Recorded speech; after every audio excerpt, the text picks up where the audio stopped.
What's up everyone, welcome back one more time. You know the deal, we play Historic Brawl, and today I have a very special video because today I'm going to present to you my 5 monocolor templates for deck building in Historic Brawl. So I've been recently struggling with the time that it takes to create a deck from scratch. So all the time that you need to scroll through the cards, go over your collection, see what you have, what you don't have. And you know, there are always some cards that you know that you're going to want to include in your decks.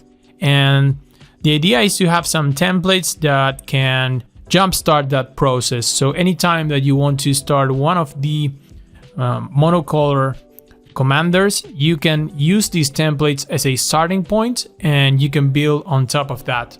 So that's the idea, that's the whole idea. In the description below, you will find the links to the Ether Hub deck lists, and you can use the export function and just copy them, import them into Arena using the import button, and then you can start working with the templates. So let's explore one of them. Let's go to the white one. We have one for each color. So the white one, well, I'm just putting Giada here as a placeholder, but you would want to replace her with any of your white commanders. We have Curse of Silence, just because it's a very good card that can help you delay other commanders coming into play. Esper Sentinel, just a very good value card that attacks your opponent and makes you draw cards. Legion's Landing, it's really good in aggro builds of white, so you would want to use them like more white Winnie styles. It can ramp you, it can make tokens. Portable Hold for removal in the 1 mana slot. Source of Plowshares and All-Star. Marsh of Otherworldly Light, it's very good in just mono white builds, even in 2 color builds. Circle of Confinement for extra removal at low cost. Faithful Accents, just a perfect way to deal with creatures or planeswalkers. Glass Casket, just a repeated or redundancy over Circle of Confinement. You have Kabir Takedown and Sagiri's Shelter, just not very good spells, but they come attached to a land, so it's very important that you use them, at least one of these in your decks, because it's going to save you from being meta screwed from time to time. Thalia, which is very good if you are also in an aggro deck that has many creatures and you are not very worried about her attacks on your strategy. Valor Stance, because you can give Indestructible to one of your creatures, but it can also work as a removal spell.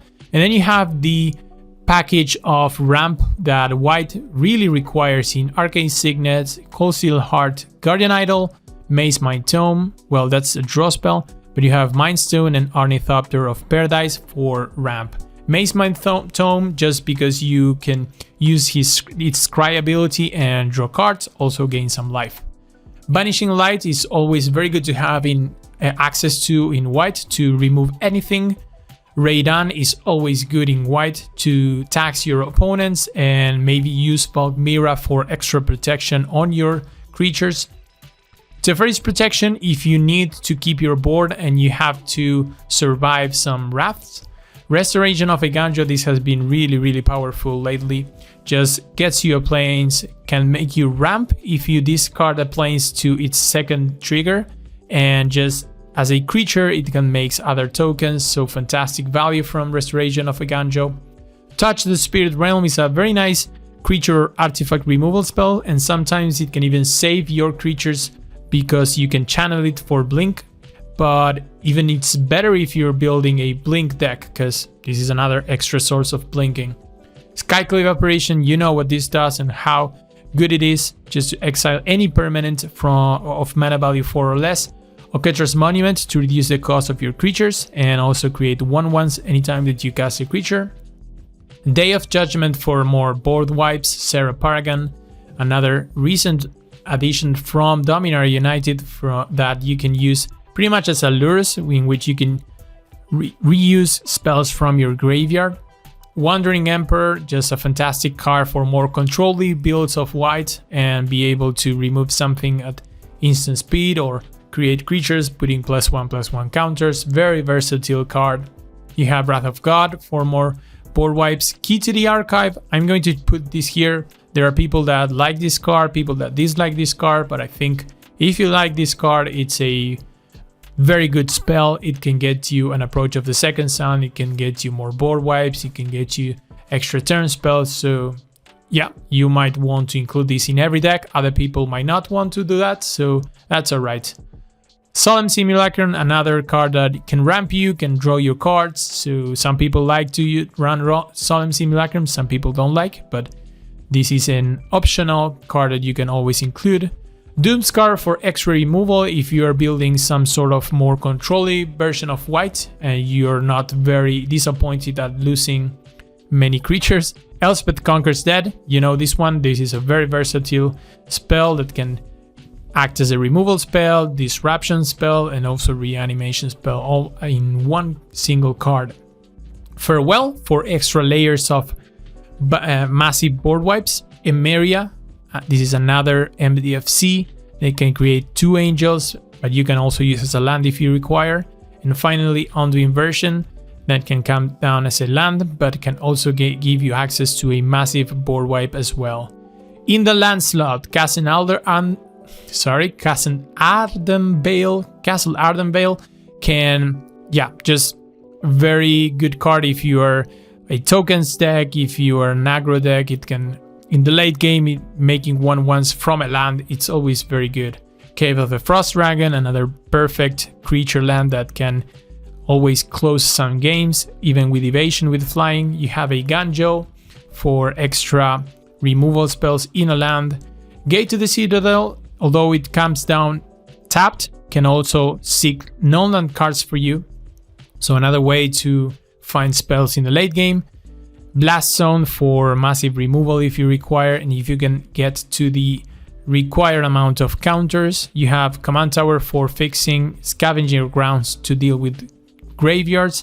Sulfuring Void, this is a very good card that comes tapped, so it comes untapped but can scry you 1, so why not running it in a mono color build. And finally, some planes that you can trim here and get to the amount of planes that you want to run in your build. So these are all optional cards, but these are the cards that you might want to consider for any mono white build, and you can just start with these and see what commander you're going to use and revisit one of each card one by one and see if it fits the needs of your commander. And you might find that you want to remove many of these, or you want to add many other things, but this starting point, it's a very good starting point for white. So this is white, but I have one of each for each of the colors. So you will find that I have one for blue, one for black, one for red, and one for green. I'm not going to go into much detail in any of these. I'm just going to go super fast here and show you the blue one. Most of them, like I'm using 70 something cards, but you can also trim to your needs. In blue, you have many of the most recognized interactive spells, many counter spells that you might want to include in your blue builds, the typical ramp package in artifacts, and yeah, just good cards overall, like Time Warp if you enjoy doing the extra turn thing. You have Shark Typhoon, you have Flood of Tears, Reverse Rebuke, some all-stars from the format that you would want to run most likely in your blue builds. Let's see what we can find, for example, in black. For example, in black, you will find things like Fire Action Arena, Murderous Rider, Hero's Downfall, Green Tutor, Elspeth Nightmare. So cards are pretty much good in every mono black deck build that you are thinking about. Invoke Despair, another very good and an all-star in many formats. You have Liliana Dreadhorse General. I mean, this is not kind of a staple, but a card in black that can win the game on its own. And in the 1 mana slot, you will find the Thoughtseize, the Fatal Pushes, the Duresses, the Dark Rituals. So these are the cards that you want to consider for your mono black build. If we look at red, in red we will find cards such as Faithless Looting, Lightning Bolt, Play with Fire, so many burn based cards, a Braid for extra removal, Lava Coils, Lightning Strike, the Rahildas. I think Rahilda could be questionable, but I think that any red deck should consider playing Rahilda because this can win the game on its own and can provide so much value for just 2 mana. And you will find in the 3 mana slots the sweepers like Sweltering Suns, Anger of the Gods, the Anaxes, because if you're building a mono red build you will find that Anax is super good in that strategy. And then some cards in the top end like Chandra, which is good in every mono red deck that you are going to win. If you're building mono reg, you're most likely going to need a Embercleave to close some games and to steal some games. Some MDFCs in Song of Mad Treachery for extra mana and also have spells attached to a land. You can also find the Valakut Awakening for that, as well as Spikefield Hazard. Some good cards in the 4 mana slot, a Crown War that can gain control of another creature, so a nice way for a red deck to interact with other commanders. Chandra Torch of Defiance, this is also a card that anytime that you play it, you feel like you're winning the game. You have Jaya from Dominar United, which has the similar feeling from the Chandra. When you play this, you feel like you are just winning the game. And Stormwrath, for example, for even more massive board wipes. Fable of the Mirror Breaker, because this card is really good in any red strategy. And last but not least, we can check out green. Green will show us a selection of cards that can ramp us and find creatures for us like Abundant Harvest, some interactive spells like Blizzard Brawl for removal if you're running snow-covered forests, the typical ramp package in Elvis Mystic, Gilded Goose, Llanowar Elves, ways to protect our commander if our strategy is very focused on a specific creature like Snakeskin Veil and Temiu Safekeeping. And then in the 2 mana slot, we have creatures that can prevent us from getting counterspell like Destiny Spinner, ways to protect our team in Heroic Intervention, more ramp in Incubation Druid, Into the North, a very nice removal spell that you can use in other opponents' commanders for extra card draw, but to make them really useless cards if you use this on a commander. Then more ramp in Llanowar Loam Speaker, Liberator for removal of artifacts and enchantments. Let's take a look at the 3 mana slot. Topiary Stomper for extra ramp. Augur of Autumn, because it's a less good Oracle of Muldaya, but we have both here because both can accomplish the same thing. You can find value in the top of your deck. Rex Sage for removal of artifacts and enchantments. And let's see other cards. Harmonize for card draw. It's always good to have access to some card draw in the late game. Defiler of Vigor, recent addition from Dominar United, because this card can just pump up a full team, reduce the cost of your permanents, and just go off. Nissa and Ren, couple of very good planeswalkers. The Great Henge, if you are going tall with creatures, Great Henge, a nice way to find more action, ramp, gain life. Symbiosis in MDFC, and Kogla. This might go into every green based deck because it fights another creature, can also destroy artifacts or enchantments and other things as well. In the mana slot, you will find some utility lands and just a bunch of basic lands.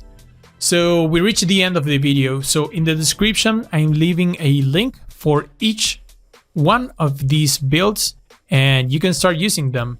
And if you're happy with this, and you can comment, I would like to know if you find this useful, but also if you would like to see templates for the combination of colors. So I would like to next do a 2-color combination. Maybe we do enemy combinations, or maybe do allied combinations, and get more templates. And even further down in the row, we could do the 3-color combination. So tell me if you find this interesting. Tell me if you find this useful. If you do, you can always consider subscribing to the channel so you don't miss on these things. And you can like the video, comment, and let me know what you think. And we will see each other on the next video.